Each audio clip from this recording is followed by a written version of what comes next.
Hello, listeners, and welcome to this episode of the Cult News. I'm your speaker, Casey, host of the Cult Vault podcast, and in these videos, I aim to bring you up to speed with all things cults unfolding around the world. If you find this content helpful or interesting, please consider hitting the like and subscribe button. And to support the show further, you can find me at patreon.com/the Cult Vault. But now, on to the news. NPR.org has reported the deaths of 8 Jehovah's Witnesses in Hamburg this month. According to the article, a man armed with a gun opened fire inside a Kingdom Hall, murdering the people inside, including a pregnant woman, before taking his own life. There have been reports that the shooter was a former member who had a difficult experience with the organization. It goes without saying that no matter your faith, this should never happen. Many Jehovah's Witnesses are multi-generational and may be in the organization without informed choice. Whatever the circumstances around people's involvement in the Jehovah's Witnesses, this is devastating. My thoughts have been with those affected by this, including all former Jehovah's Witnesses around the world, who may not even be able to contact their loved ones still in the organization to express their concerns and their condolences. There are also some reports on social media that I have seen that fellow congregants of this Kingdom Hall in Hamburg are not cooperating with police and are expressing to law enforcement that they are a closed circle and therefore will not be offering any information on the shooter or the circumstances around his exit from the organization. This week, there have been some major updates on the situation unfolding in the Ukraine. But I wanted to take a look at some history to give this news some context. The conflict between Russia and the Ukraine goes back over 1,000 years. Most notably for us looking at recent history, National Geographic offers some background. The Ukraine suffered some of its greatest traumas during the 20th century, after the Communist Revolution of 1917. Ukraine was one of the many countries to fight a brutal civil war before being fully absorbed into the Soviet Union in 1922.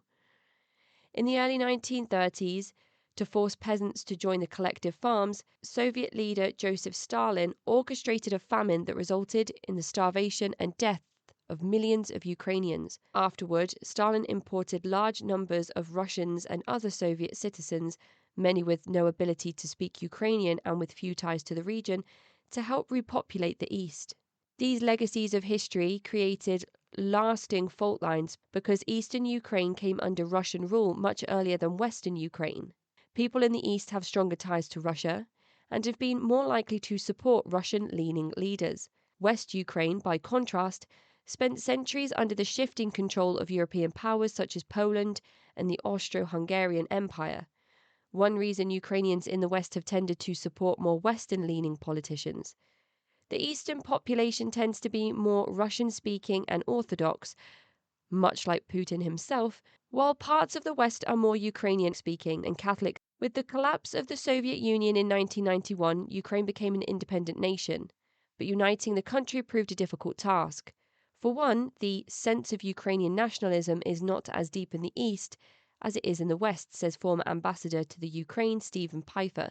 The transition to democracy and capitalism was painful and chaotic. Many Ukrainians, especially in the East, longed for the relative stability of the earlier eras. But this wouldn't be the last time that Russia and the Ukraine, as we know, would have their issues. It has now been over a year since Russia invaded the Ukraine again, and the war has been continuous this entire time. But why did this happen? According to a 2022 article by USA Today, Putin claims the objective of the attack is to defend the Russian speakers in Ukraine, especially those in the two self-declared republics of Donetsk, Luhansk, which left Ukrainian control in 2014. But the Ukraine has denied Moscow's claims that it is forcibly trying to take them back. The North Atlantic Treaty Organization, also called the North Atlantic Alliance, is an intragovernmental military alliance between 28 European countries and 2 North American countries. The Ukraine has previously shown an interest in joining these alliances and organizations.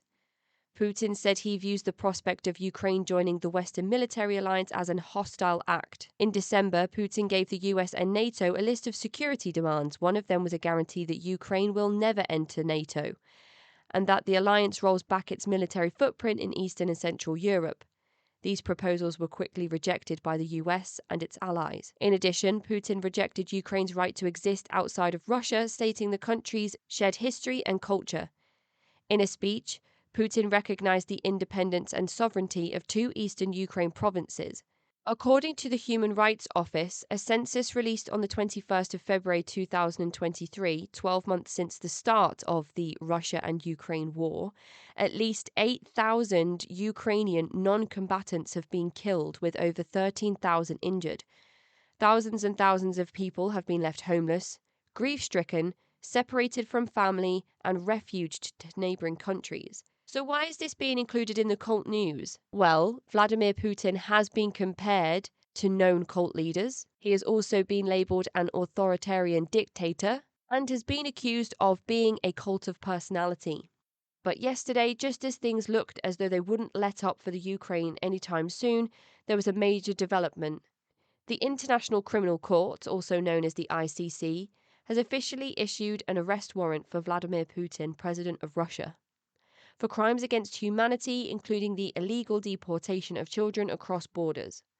So far, leaders of countries have come forward in support of the arrest warrant, including Joe Biden, the President of the United States of America, and members of the UK political cabinet. Moscow has denied the claims, calling them outrageous, and so far no one has been able to locate the missing dictator, but it has been noted that he cannot flee. And now we will wait to see what happens in the weeks to come. That is the end of this news segment. Thank you for tuning in, and if you found this video helpful or interesting, please do hit those like and subscribe buttons and share this content with your friends. Tune in next week for more current cult affairs with me, your speaker Casey, host of the Cult Vault podcast.